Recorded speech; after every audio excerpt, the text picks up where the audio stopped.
So I was watching the X Zone TV channel last night when I was abducted by aliens, and they kept repeating to me over and over again, simultv.com, simultv.com. What's simultv.com? That's what I asked them. They had it written on the side of their UFO. How do you spell that? UFO. No, I mean simultv.com. simultv.com. simultv.com. Right. simultv.com. Interesting that you were abducted by aliens in a simultv.com UFO last night. Oh, yeah? Yeah. Now that you mention it, I remember now last night I was awakened from a deep sleep. My great-grandmother was standing there. She said she'd come from the hereafter to tell me about simultv.com. She even spelled it out for me. simultv.com, sonny boy. simultv.com. simultv.com, sonny boy. Wow. Yeah. Guys, you'll never guess what my psychic guru just told me. simultv.com. Exactly. Are you guys psychic too? Of course. We all know about simultv.com. simultv.com.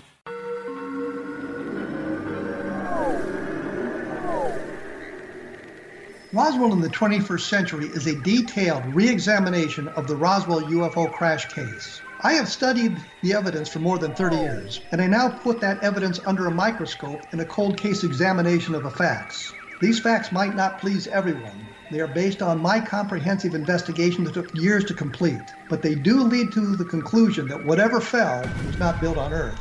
The best of Project Blue Book is based on the 22-year-long investigation conducted by the Air Force. But the book goes far beyond that, bringing in evidence that was uncovered long after Project Blue Book was ordered terminated. Using facts that were unavailable to the Air Force investigators, I was able to prove that the Air Force manipulated the data and drew unrealistic conclusions about the UFO sightings reported to them. My different perspective shows there was more to Project Blue Book than even the Air Force knew. Both books are available at Amazon.com.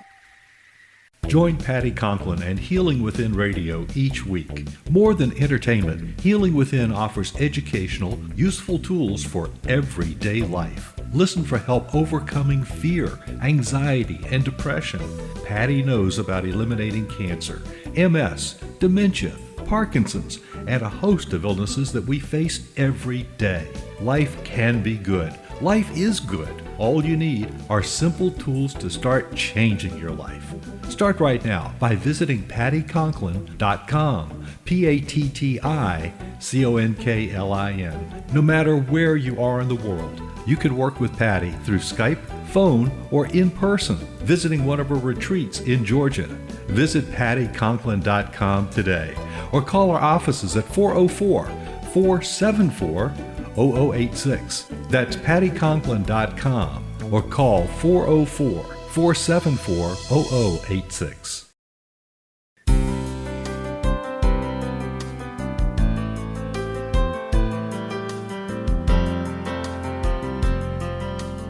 Welcome to Mission Evolution Radio Show with Gwilda Wiyaka, bringing together today's leading experts to uncover ever-deepening spiritual truths and the latest scientific developments in support of the evolution of humankind. For more information on Mission Evolution Radio with Gwilda Wiyaka, visit www.missionevolution.org. And now, here's the host of Mission Evolution, Miss Gwilda Wiyaka.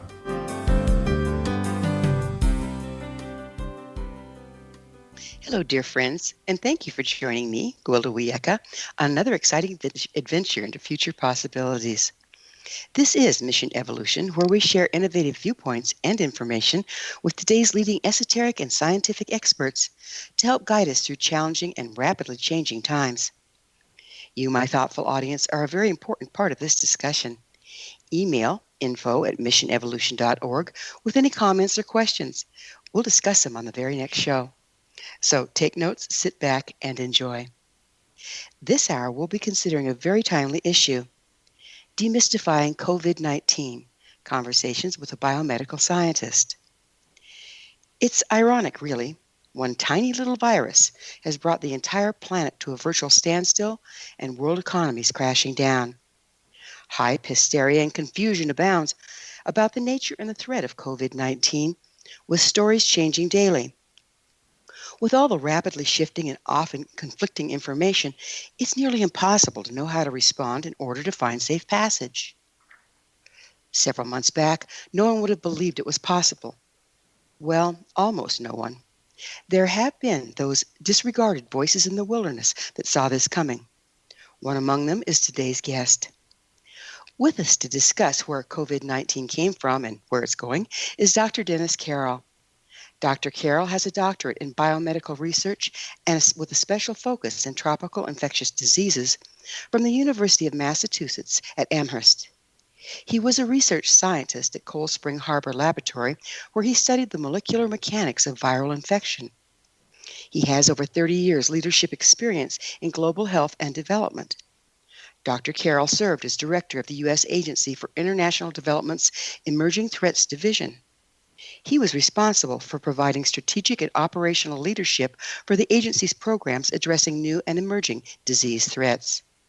He currently heads the Global Virome Project, an international partnership to build the systems and capacities to detect and characterize future viral threats. His website, globalviromeproject.org. Dr. Carroll, on behalf of our listeners and myself, thanks for joining us on Mission Evolution. Well, it is my pleasure to be here today. So tell us a little about what you do as a biomedical scientist.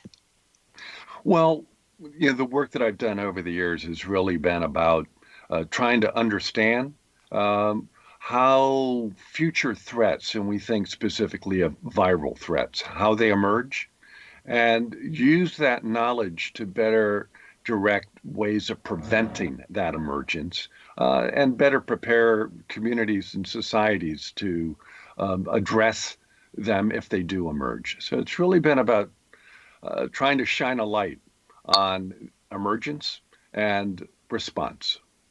So up until recently, you served as director of U.S. Agency for International Development's Emerging Threats Division. Why did you leave that position? Well, I had been with USAID and the Centers for Disease Control and Prevention for 30 years. And in that time, I had the opportunity to develop programs which really allowed us to take innovative approaches towards understanding risk and trying to better manage and prevent risk from occurring.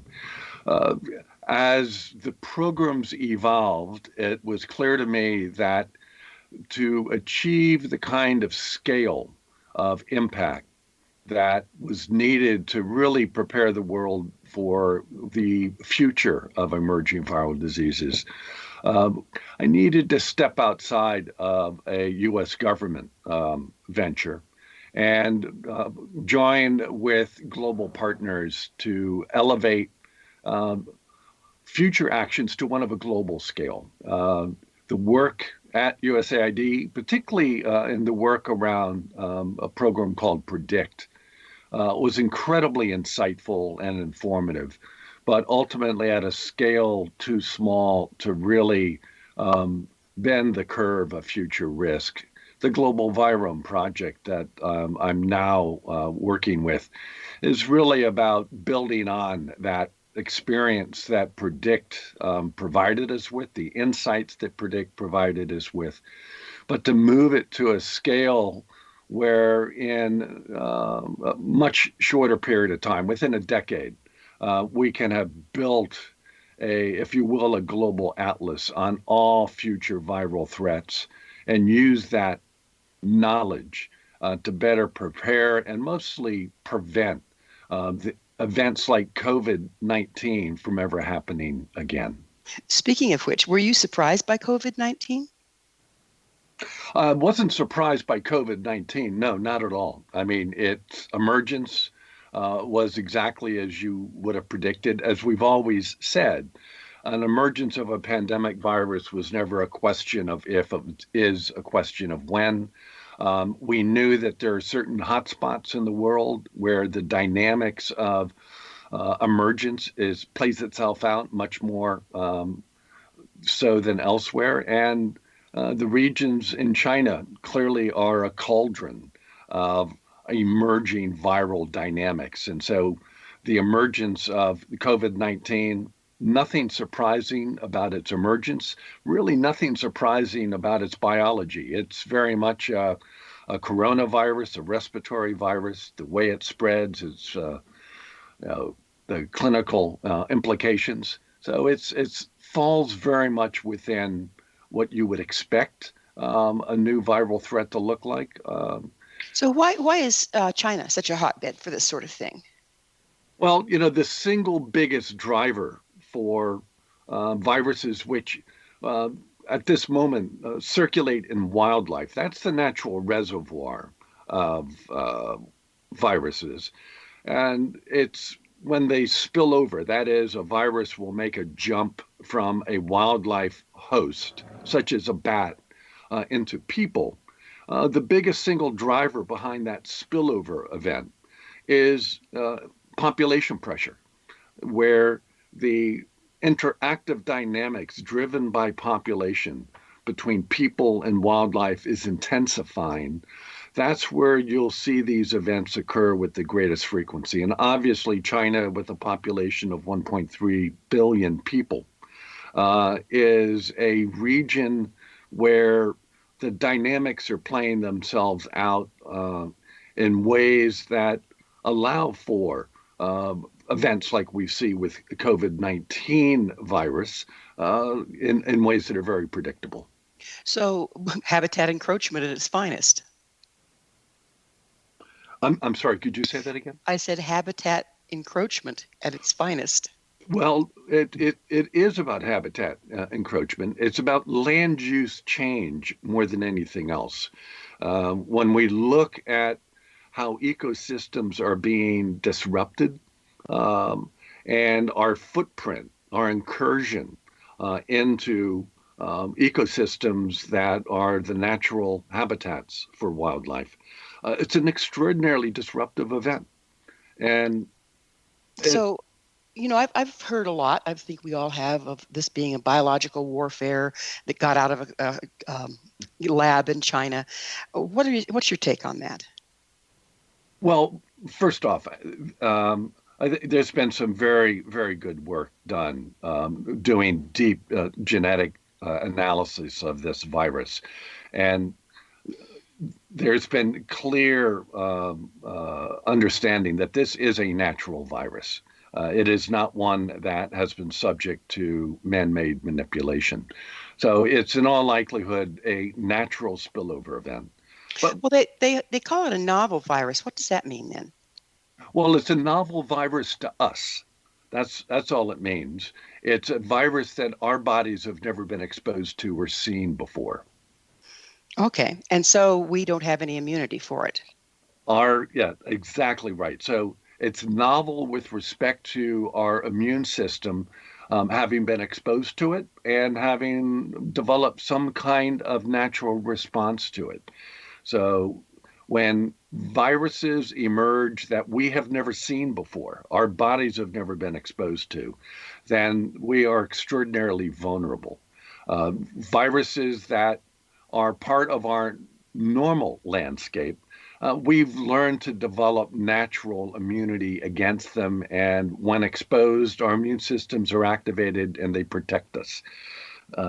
At some future point, COVID-19 virus, we will have some kind of collective immunity, but that won't be for many years into the future. Well, what's the likelihood of developing a vaccine for this thing? Well, one is hopeful. I mean, we haven't developed vaccines against these kinds of viruses, coronaviruses in the past, but it's a fairly stable virus, so it should be reasonably straightforward to be able to develop a vaccine. And there is really an extraordinary effort underway right now to, as rapidly as possible, develop one. But even when we say rapidly as possible, it remains to be seen what that is. We'll have to pick up on what it looks like to develop this vaccine on the other side of a commercial break. Okay. Dr. Carroll and I will return shortly, so don't you go away.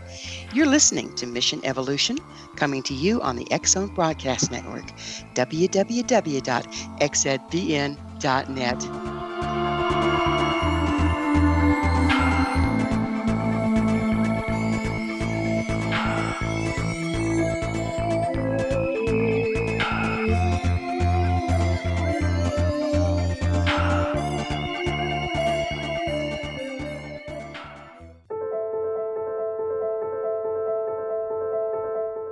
Are you looking for psychic services that empower as well as provide accurate information? Jenny is a third-generation psychic with extensive esoteric training. A practicing professional intuitive for over 30 years, her accuracy is astounding. While most psychics can read what will happen to you if you don't change directions, Jenny understands the future is subjective.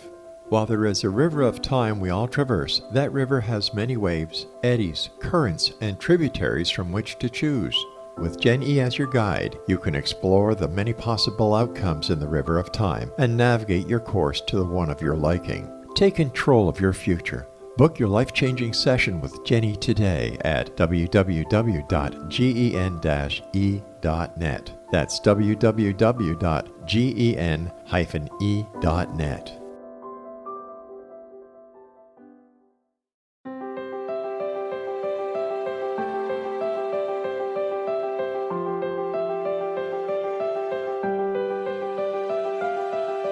Mission Evolution is dedicated to the well-being of the planet and animals, as well as the evolution of humankind. One major factor threatening all three is increasing toxicity. Heavy metals and other environmental toxins are poisoning our bodies, deteriorating our brains, blocking our spiritual connection, and shortening our lives. Yet these poisons are extremely difficult to remove. I'm Gwilda Wiyaka, and I recently became aware of a product created from the marriage of nature and nanotechnology called Vitality. It's formulated from zoolite, whose crystalline structure binds toxins, gently carrying them out of the body. The light is only as clear as the window through which it shines. Clear your body, shine your light into the world. Visit vitalityhappens.com for a 20% discount. Enter code PATHHOME.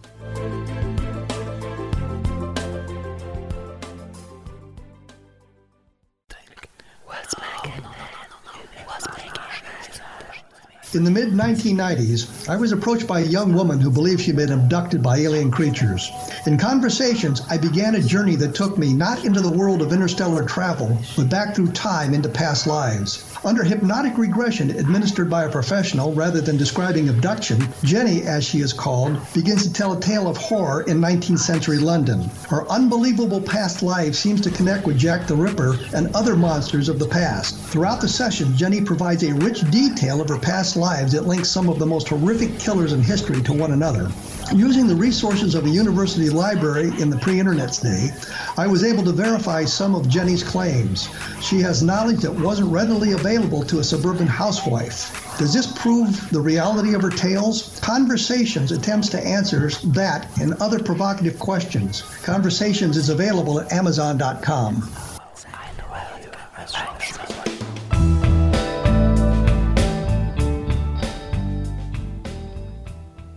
Hello again. This is Mission Evolution, missionevolution.org, dedicated to unification and evolution of consciousness. To all our faithful and thoughtful listeners, we really value your opinion and would love to hear from you. What are your concerns about the origin of COVID-19? Email me at info@missionevolution.org and give me your thoughts or questions so we can share them on the next show. This in from a member of our audience referencing the episode entitled Surviving COVID-19, One Medical Doctor's Experience. LC shares, I just want to thank you, Gwilda, for bringing Dr. Hanscom on your show.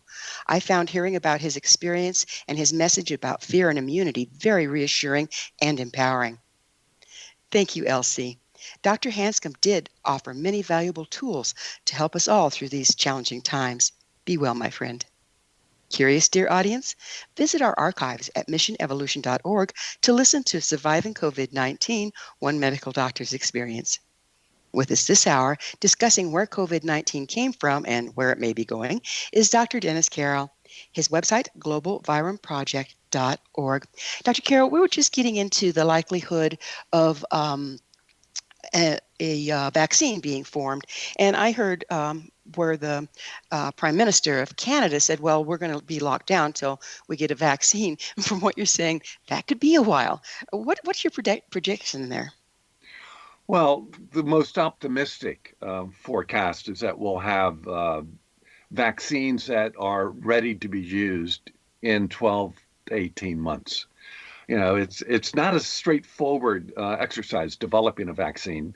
You obviously want one that protects you against the virus, but you also want one that doesn't really have a lot of adverse effects as well. And so making sure it's safe and effective is a challenge. But one of the biggest challenges is the scaling up of its production. There are, almost 8 billion people on this planet that are going to need this vaccine. And so how we move as rapidly as possible into successfully generating a vaccine and then achieving that level of unprecedented scale up is going to be extraordinarily challenging. We're certainly behind the power curve on this one, aren't we? Well, we certainly are. And, there are going to be some enormous challenges as we go forward, particularly in terms of the issues around equitable access to a vaccine. What we run the risk of is the wealthy countries are going to essentially buy up all of the vaccine. And the wealthy countries are not necessarily the most vulnerable countries. And so we have really a challenge that we should be working on right now as the scientists are looking to develop a vaccine.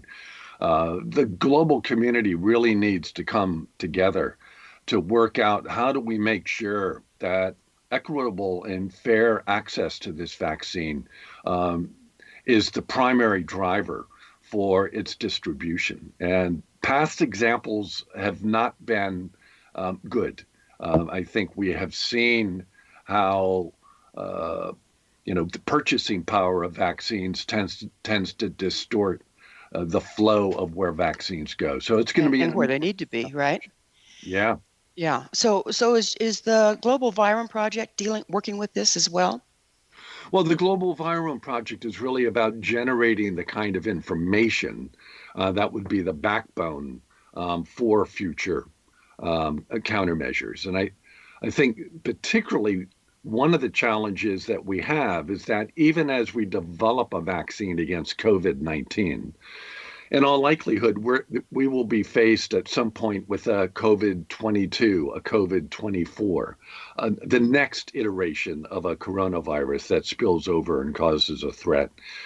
And that's the one thing I wanted to ask you about. You mentioned that it was stable, but that doesn't indicate that it doesn't mutate. Is that correct? Well, what it doesn't indicate is that there are other versions of this virus already in existence.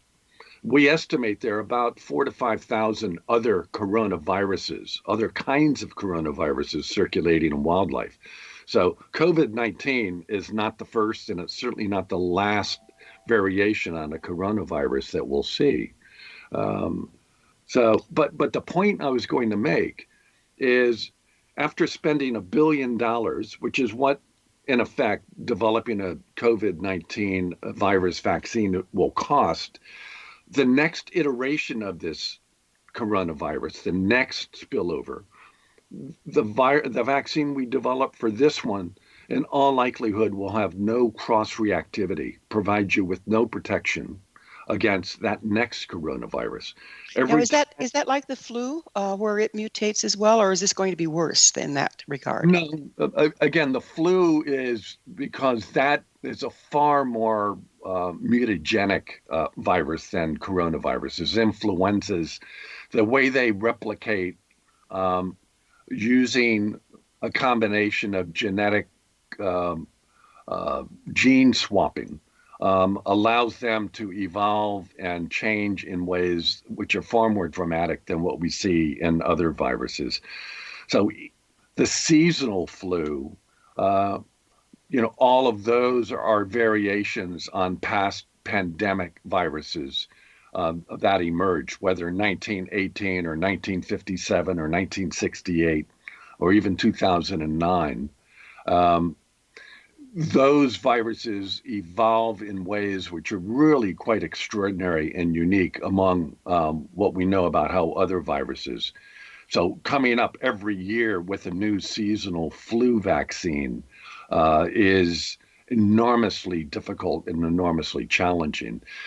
Early speculation is that this particular coronavirus does not evolve with the same kind of dynamics that the influenza virus does. And so there would be hope that the virus over the coming years will be far more stable, and the vaccine that is developed against it will be able to be effective for a longer period of time.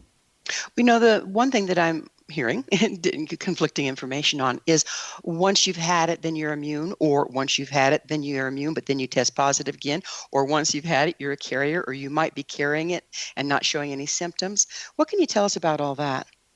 Well, the story is still out. We're making a lot of assumptions about immunity when it comes to this particular virus. There hasn't been enough time yet where it's been circulating and infecting people for us to really know whether someone who's been infected and survives actually has conferred immunity the way we would expect other infections to behave. And even if it does confer immunity, we don't know how long that immunity might last, whether it'll be a few weeks, a few months, or a lifetime.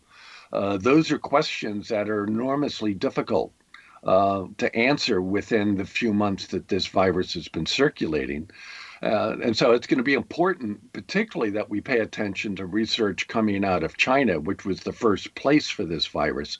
What are we learning about cohort survivors of this pandemic and their natural immunity, and how can we use that information to better understand what that might mean for us as well?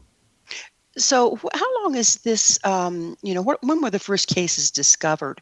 I take it in 2019 because it's COVID-19, but do you have any idea where when it was first recognized and people were starting to get it? The first public discussion of it began in early mid-December of 2019. There's some spotty records that suggest it may have been circulating a month or so before that. It's not quite clear. But the first real discussions of this, and the first time it became a discussion of clinical investigation, was in December of 2019. We have a lot of diseases out there with much higher body count. Why is there so much panic, seemingly, about this one? What's so different? Well, think the body count, and when you look at the weather begins to cool down, and we'll have another wave of this sweeping across the world, suggesting that it's going to be a much more profound part of our natural landscape for the next 12 plus months than we might hope otherwise. So the point is that when you look at the populations that are infected and the populations who have serious illness and die,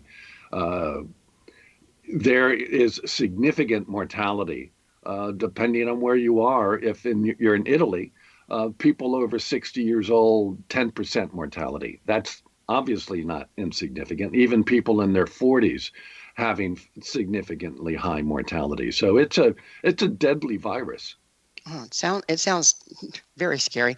We are going to have to take another pause. When we get back, I would really like to discuss what we can do to help, protect ourselves. Dr. Carroll and I will return to our discussion shortly, so you stay right there. This is Mission Evolution, coming to you on the X-Zone Broadcast Network, www.xzbn.net.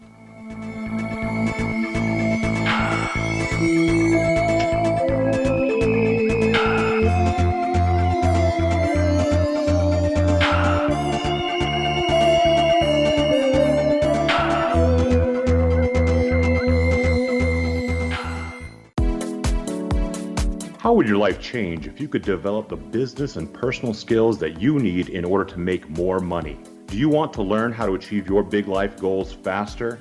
Then go to findhiddenmoney.com and get the Goal for It online course. The course teaches you how you can set and achieve your biggest goals while completely overcoming the roadblocks to your goals so that you can realize your dreams and imagine more success. Go to findhiddenmoney.com. If you are looking for a safe, zero-calorie natural option to the harmful artificial sweeteners on the market today, Just Like Sugar is what you're looking for. Just Like Sugar is a wonderful natural alternative for those health-conscious people who choose a calorie-restricted diet with a great, pure, sweet flavor that tastes just like sugar. Just Like Sugar is a great natural option for people suffering from diabetes and may be useful in restricted diet programs where standard sugars are not allowed and does not cause a laxative effect of some other sweeteners. Just Like Sugar comprises a perfect blend of chicory root fiber, natural calcium, natural vitamin C, and Just Like Sugar's sweetness comes from the natural flavors from the peel of the orange. Just Like Sugar is a natural alternative to harmful artificial sweeteners and will change the way that you believe all natural sweetener products taste. Just Like Sugar is available at your local Whole Foods markets, Wild Oats markets, Henry's, Sun Harvest, and many other fine natural food stores in the U.S., Canada, and worldwide. Audience, if you have seen a UFO, had a close encounter, seen a ghost, Bigfoot, lake monster, or a story that you would like to share or have investigated, contact me, Rob McConnell, by sending me your email to xzone@xzoneradiotv.com, or you can call toll-free 1-800-610-7035, extension 143, and on Skype, X-Zone Radio TV. For more information on the X-Zone Radio TV show with yours truly, Rob McConnell, visit www.xzoneradiotv.com or www.xzonetvchannel.com or simultv.com and xzbn.net. Until next we meet here in the X-Zone from our broadcast center and studios in Hamilton, Ontario, Canada, always remember, X-Zone Nation, keep your eyes to the sky and your heart in the light.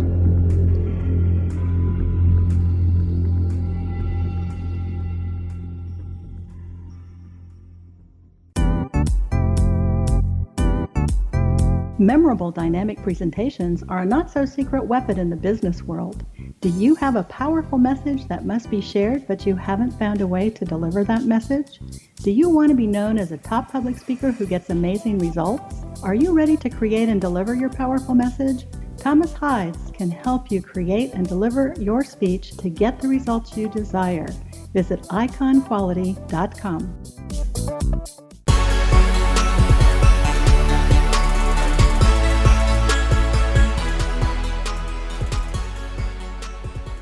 Welcome back. This is Mission Evolution. Did you know our entire Leading Edge information-packed episode collection is available to listen or download with our compliments? Visit our archives at www.missionevolution.org for our ever-growing selection of guests and topics. Our special guest this hour is Dr. Dennis Carroll. We're attempting to demystify COVID-19. His website, globalviromeproject.org. Dr. Carroll, we were getting into how come summer, that the COVID-19 might back off a little bit. Why is that? What's the? I know we see that with the flu. We're probably going to see it with this. Why is that the case?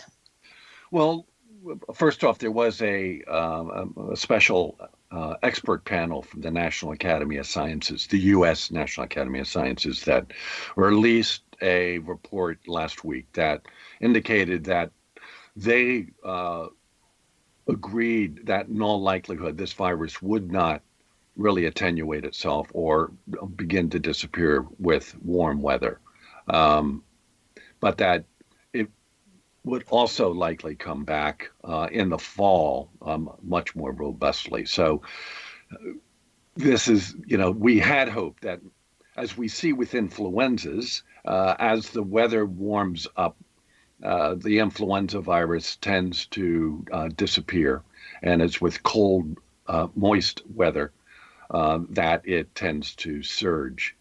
This virus is behaving a bit differently than the influenza viruses at this point. So what is the cause of the heat versus the cold, wet weather? What does it do to the virus exactly that has it going dormant? Well, to be honest with you, we don't really understand it. We empirically, we know that there's this behavior, that there is the virus, one, replicates and spreads more easily under conditions where the temperature is cooler and the moisture is high.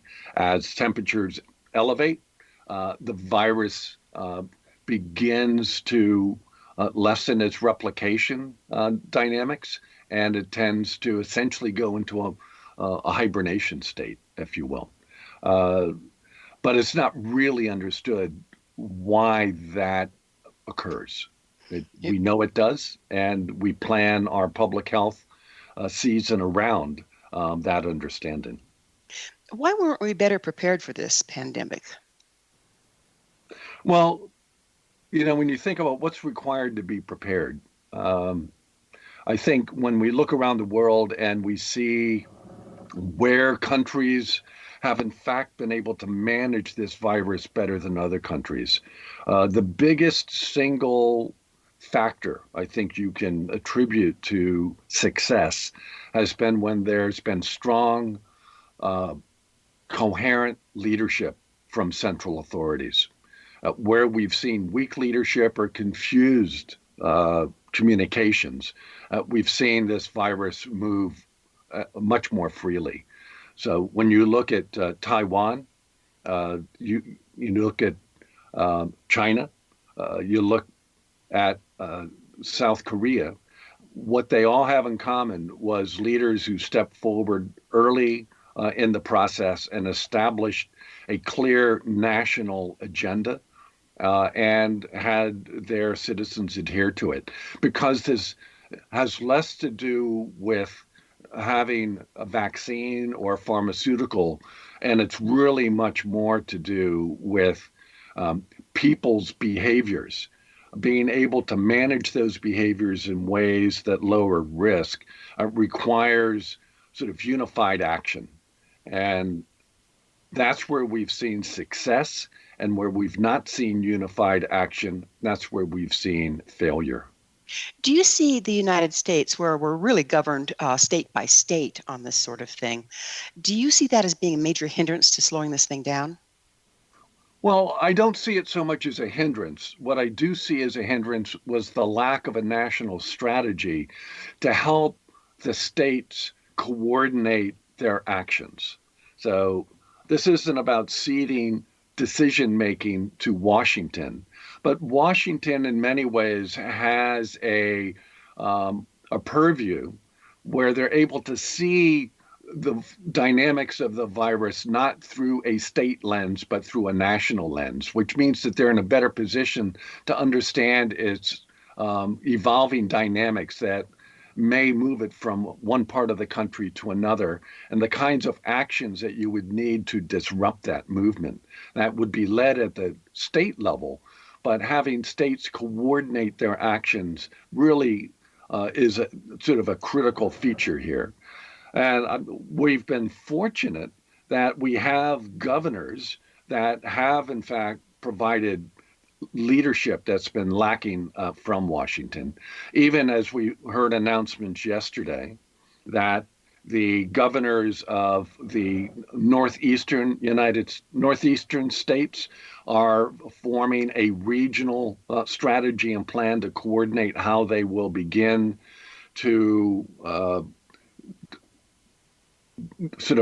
begin to deregulate much of the actions that they've taken for social distancing. And similarly, in the western states, the governors have come together to be able to coordinate how they will do this, when they will do this. Well, isn't that going to be ultimately the answer, not just at a government level, but at an individual level? Is this coming together and cooperating to slow down the spread of this? Isn't that going to be the answer? Well, remember this, a virus doesn't spread, we spread the virus. It's our behaviors, our individual actions that collectively build up either the ability to stop the spread of the virus or to enable the spread of the virus. So it is individual actions and individual responsibilities. Yeah, it's kind of time to wake up and grow up for the populace at large, isn't it? Yeah, absolutely. Yeah. What is, you talked about it a little bit earlier, but what's a zoonotic disease? What kind of disease? I'm trying to pronounce the word. Zoonotic? Oh, zoonotic. Zoonotic, there we go. We talked about zoonosis earlier, the spillover of viruses or any microbe, could be bacteria or parasites of any type, that jump from an animal into a person. That's a zoonotic disease. Zoonosis is the condition. Okay, and this has been around like since forever, yes? Since even before then. Yes, it's been around forever. As long, look, one thing we lose sight of is the fact that we're just one other species on this planet, and from an evolutionary perspective, we're not all that significant. I mean, we like to think so, but viruses move and look for new ecologic niches whenever they can. They're always trying to diversify their host range. It's something that's innate within the way they operate. And we're just one more potential host. No better, no worse than anyone else. And whenever they get an opportunity to explore the opportunity to infect us, they will do it. And more often than not, they won't be able to infect us. But those that can infect us, they've successfully diversified their ecologic niche that one more time. And from an evolutionary perspective, that's important because the viruses that have a very narrow ecologic niche, they only habitate within one species. If that species go extinct, so does the virus. The virus that has a broad ecologic niche is far less vulnerable to extinction as one of its hosts disappears. So it's a really clever application of some basic Darwinian dynamics. Well, they're certainly outsmarting us at this point. Yeah. Another thing I've heard is that there's a difference in how different blood types react to the virus. Like O and Rh negative tend to do better than the A's and the B's. Do you know anything about that? No, I would have to say again, that's the kind of information that we're still sorting out. Right. So there's a lot of statements being made out there that are not founded in science. Is that correct? Oh, absolutely. Look, there's far more we don't know about this virus than we do. Even after studying it and engaging it for 4 months now, the questions that remain unanswered are far more than the questions we've answered. And, a lot of people are really concerned, information is being withheld. It sounds to me like it's more that we just don't have it. Yeah, I'm not aware of any information being withheld, and I'm not even sure what the purpose of withholding information would be. The problem is that we tend to share information even before it's definitive. So a lot of the information around the efficacy of different drugs right now, the hydroxychloroquine. There's a lot of speculation that this could be a miracle drug. And we certainly hear that from President Trump. But there's been no clinical trials which have allowed us to really evaluate whether this is true or not. It's all, it's based on really flawed and faulty sort of experiments that could be interpreted any number of ways. Got it. Okay, well, unfortunately, or fortunately, it's time for another commercial break. Dr. Carroll and I will be back shortly to continue this very enlightening discussion, so don't go away. This is Mission Evolution on the X-Zone Broadcast Network, www.missionevolution.org.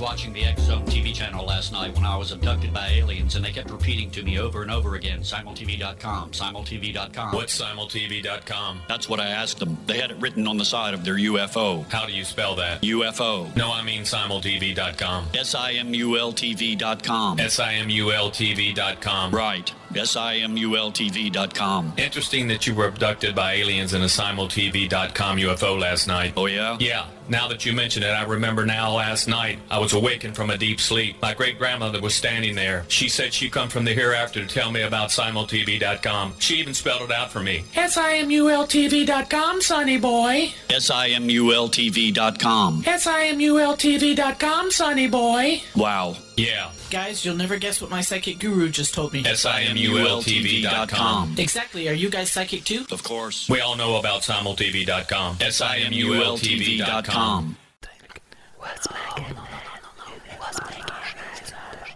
In the mid-1990s, I was approached by a young woman who believed she'd been abducted by alien creatures.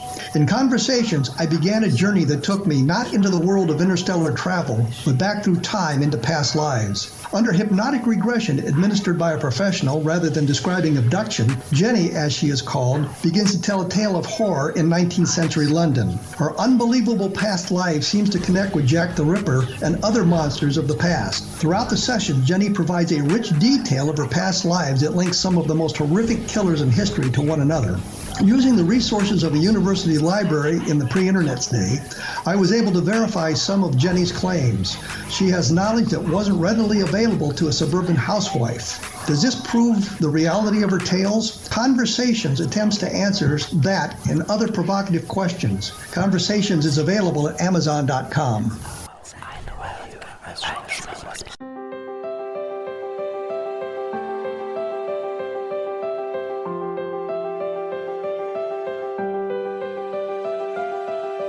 Mission Evolution is dedicated to the well-being of the planet and animals, as well as the evolution of humankind. One major factor threatening all three is increasing toxicity. Heavy metals and other environmental toxins are poisoning our bodies, deteriorating our brains, blocking our spiritual connection, and shortening our lives. Yet these poisons are extremely difficult to remove. I'm Gwilda Wiyaka, and I recently became aware of a product created from the marriage of nature and nanotechnology called Vitality. It's formulated from zoolite, whose crystalline structure binds toxins, gently carrying them out of the body. The light is only as clear as the window through which it shines. Clear your body, shine your light into the world. Visit vitalityhappens.com for a 20% discount. Enter code PATHHOME.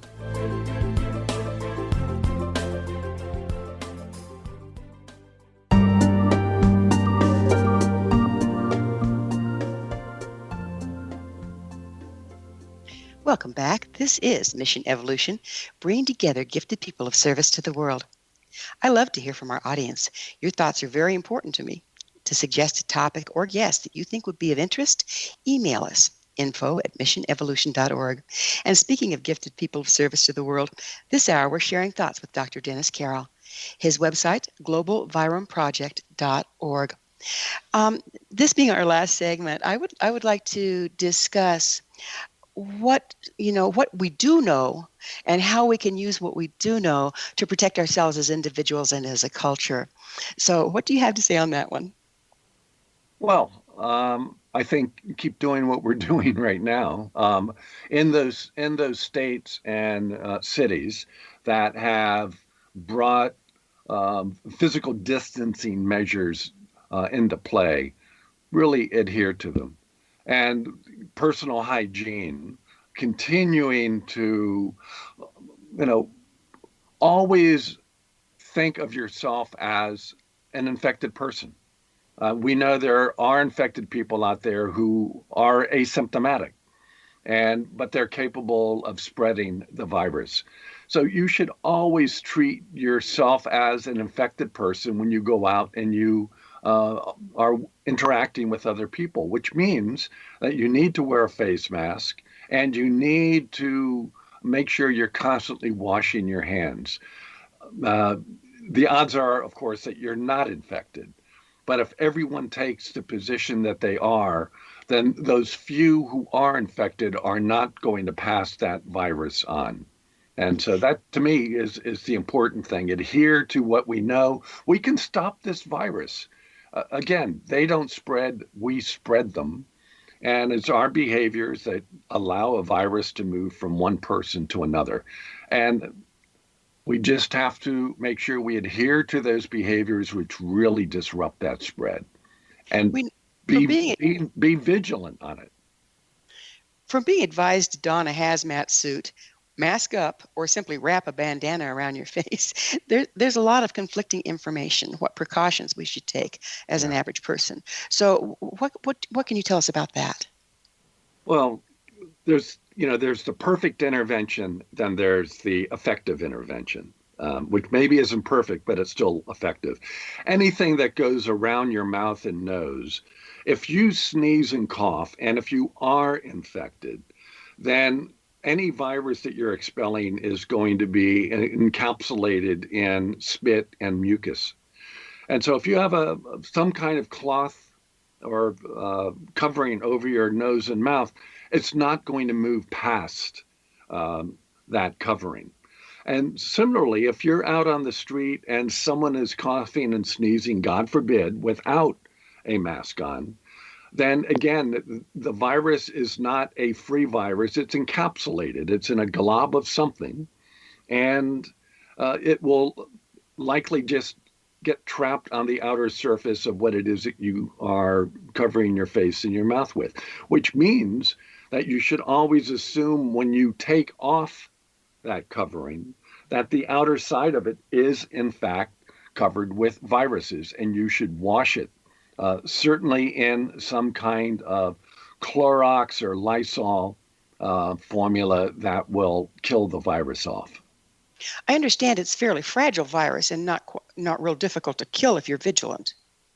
Well, it's I wouldn't say it's fragile, because it can sit on surfaces for 3, 4, 5, or 6 days. Oh goodness! So you have to be careful if you've got metal handrails. People walk along those metal handrails and have sneezed into their hand and then taken their hand and walked down that handrail. And if they've had virus now blown onto their hands, they will leave a trail of viruses on that handrail. So, and those viruses will be good for several days. So you need to make sure that if you walk down and you put your hand on that handrail, you have hand sanitizer and you wash. So it's very susceptible to alcohol, but that alcohol has to be at least 70%. It's certainly susceptible to bleach. So those things will kill the virus, but it does maintain itself in the environment for up to several days. It sounds like it takes an awful lot of mindfulness, because I'm just sitting here thinking, well, I live clear up in the middle of nowhere. Nobody comes here. I'm all by myself. But the UPS man delivers, and he opens the doorknob into the shipping and receiving shed every time he comes. Yep. So that could possibly be a place that it's spread. If I just take a Clorox wipe and wipe the doorknob daily, that would be excellent. We just really have to be a lot more mindful. The one thing that I love that you've brought up is, instead of going out there, we're protecting ourselves, actually, we're protecting each other. Exactly right. And, it's a good spirit to adopt, that I'm here and I'm going to make sure I'm not going to infect you. And if everyone takes that attitude, we become more of a community of working together and looking out for each other, which in these times, recognizing our interdependence when we spend so much time separated is an important one. There's a lot of hidden gifts of this pandemic. What do you see them as being? I'm sorry, could you say that again? Mm-hmm. I said, what are the hidden gifts of this pandemic? The different gifts. Hidden gifts. Yeah, the hidden gifts. Well, the silver lining to everything.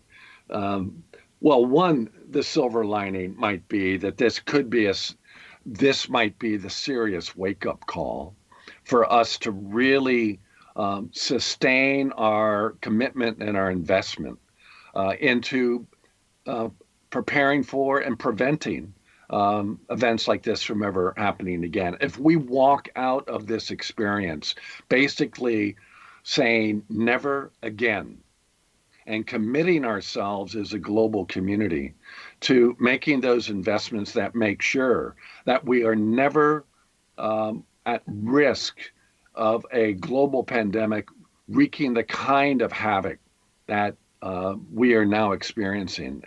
And we take the steps that we know what we need to do. It's been a failure, however, of sustained commitment, both in terms of resources, but also in terms of practices and policies. And so the silver lining may be that this is enough of a shock to our system that the kinds of investments that need to be made to prevent this from ever happening again will be invested in and sustained as we go forward. Yeah, it's another interesting thing you brought up, and we're running close to the end of our time now. But, people go into a panic, they go into their back brain, they don't use their logic, and buy up all sorts of things they don't need, don't get what they do need. How can we bring a grounding to that? Yeah, well, I still have to say I'm shocked whenever I go into the supermarket and find that paper goods are totally non-existent. Paper towels and toilet paper. I have no idea where all of this hoarding for these goods are, but it does shine a light on what it is that we value. And to me, it's a very peculiar thing to elevate to our highest level of concern. As a society, I don't know. It's very odd, isn't it? Yeah. Yeah. How do you see our world changing as a result of COVID-19? Well, let me just say what I think COVID-19 told us about how the world has changed over the last several years, and hopefully that will have shocked us enough that maybe we can take a few steps back. I mentioned that earlier. The thing that has shocked me most about this pandemic hasn't been the virus at all. It's been the lack of a global response. And in past years, over the course of my 3-4 decades working in this space, whenever we've been faced with a global challenge, the global community has come together. We have various platforms, G20, G7, the United Nations, regional organizations that we've used as a way of reinforcing our shared bond to work together to respond and to address these issues.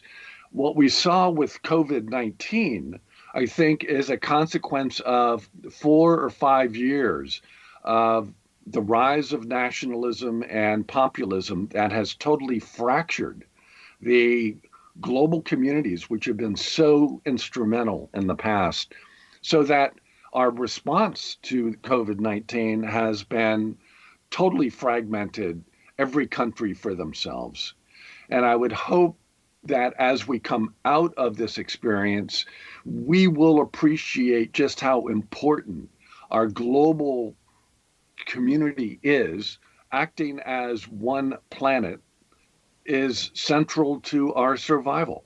And Beautiful. My hope is that we can use this as an opportunity to re-engage and to rebuild and once again see ourselves as part of one planet, one community, one world. And beautifully stated. And unfortunately, we are out of time. Dr. Carroll, thank you so much for taking time to come on the show. Well, thank you very much for inviting me. Stay safe. You too, sir. Our guest this hour has been Dr. Dennis Carroll. Dr. Carroll is a biomedical research scientist. He served as the director of the U.S. Agency for International Development's Engineering Threats Division and currently heads the Global Virome Project. His website, globalviromeproject.org. This has been Mission Evolution with Gwilda Wiyaka on the X Zone Broadcast Network, www.xzbn.net. Join us next time as this mission continues, bringing information, resources, and support to our evolving world. Above all, stay safe, be well. Together, we can do this.